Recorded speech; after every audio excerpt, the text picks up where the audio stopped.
ಎಲ್ರಿಗೂ ನಮಸ್ಕಾರ. ನಾವು ಒಂದು ಮರದಂತೆ ಬೆಳಿಬೇಕು. ಮರದಂತೆ ಅಂದರೆ ಪುಟ್ಟ ಸಸಿಯಿಂದ ದೊಡ್ಡ ಹೆಮ್ಮರದವರೆಗೆ ಬೆಳೀತದೆ. ಬೆಳೆಯುವಾಗ ಹಳೆ ಎಲೆಗಳು ಉದುರ್ತವೆ, ಹಳೆ ತೊಗಟೆ ಉದುರ್ತದೆ, ಎಲ್ಲ ಉದುರ್ತದೆ, ಆದರೆ ಹೊಸ ಎಲೆಗಳು ಬರ್ತವೆ. ಅದೇ ಥರ ನಾವು ಬೆಳೆಯುವಾಗ ಎಷ್ಟೊಂದು ಜನ ನಮಗೆ ಸಪೋರ್ಟ್ ಮಾಡೋದಿಲ್ಲ, ನಮ್ಮ ಕಾಲಿಡಿ ಎಳಿತಾ ಇರ್ತಾರೆ, ನಮಗೆ ತೊಂದರೆ ಕೊಡ್ತಾ ಇರ್ತಾರೆ.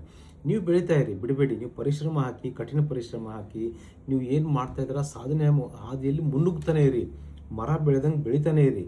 ಸೊ ಇವೆಲ್ಲರಲ್ಲೂ ಇವ್ರು ಯಾರು ನಿಮಗೆ ತೊಂದರೆ ಕೊಡ್ತಾ ಇದ್ದಾರೆ ಎಲ್ಲರೂ ಬಿದ್ದೋಗ್ಬಿಡ್ತಾರೆ. ನೀವು ಮಾತ್ರ ಬೆಳೀತಾ ಹೋಗ್ತೀರಾ. ಅವಾಗ ಹೆಂಗೆ ಮರಕ್ಕೆ ಹೊಸ ಎಲೆ ಬರ್ತವೆ, ಹಣ್ಣು ಕಾಯಿ ಪಕ್ಷಿ ಎಲ್ಲ ಬರ್ತವೆ. ಅದೇ ಥರ ನೀವು ಒಂದು ಹೆಮ್ಮರದಂತೆ ಬೆಳಿತೀರ. ಆವಾಗ ಈ ಮುಂದೆ ನಿಮ್ಗೆ ಯಾರು ತೊಂದರೆ ಕೊಟ್ಟಿರ್ತಾರೆ ಎಲ್ಲರೂ ಹೋಗಿರ್ತಾರೆ, ಯಾರೂ ಉಳಿದಿರೋದಿಲ್ಲ. ಉಳಿದಿರೋದು ಯಾರು? ನಿಮ್ಮ ಹೊಸ ಬೆಳವಣಿಗೆಗೆ ಪೂರಕವಾಗುವಂಥ ವ್ಯಕ್ತಿಗಳು, ಪೂರಕವಾಗುವಂಥ ವಿಷಯಗಳು. ಹೇಗೆ ಒಂದು ಹೆಮ್ಮರ ಆಗಿ ಎಲ್ರಿಗೂ ಹಣ್ಣು ಕೊಡ್ತೀವಿ ಸೊಸೈಟಿಗೆ, ಆ ಥರ ನೀವು ಕೂಡ ಬೆಳೆದು ಬೇರೆಯವ್ರಿಗೆ ಸಹಾಯ ಮಾಡೋ ಪರಿಸ್ಥಿತಿ ತಲುಪ್ತೀರ.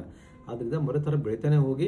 ನೀವು ಹಳೆಯ ಒಂದು ಸಂಬಂಧಗಳು ಯಾವುದು ನಿಮಗೆ ಹಾರ್ಮ್ ಮಾಡ್ತಾ ಇದ್ದಾವೆ, ತೊಂದರೆ ಕೊಡ್ತವೆ, ಎಲ್ಲ ಬಿದ್ದೋಗ್ಬಿಡ್ತವೆ.